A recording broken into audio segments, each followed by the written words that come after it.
common mistake kaya maraming naliligaw using navigational app ay dahil sa maling positioning ng cellphone.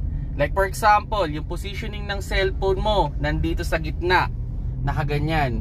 So hindi makaka-penetrate yung GPS na satellite sa ating cellphone. Kaya ang mangyayari, posibleng delay or iikot-ikot yung ibibigay sa inyong direction. Dapat kasi ito nakaposisyon, pwedeng dito sa ilalim ng windshield or yung malapit sa windshield, dapat nandyan. Ayan, for example, ganyan. Then, commonly din, kaya maraming naliligaw using navigational app kasi yung cellphone nila hindi maganda talagang gamitin for navigation. Commonly, ang mga magandang gamitin for navigation is yung mga most branded.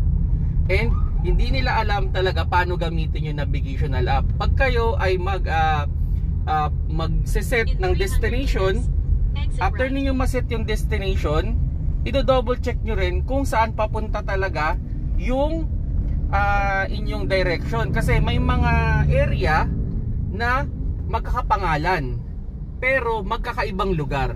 So yan yung mga tips ko sa inyo, no, para hindi kayo maligaw using navigational app.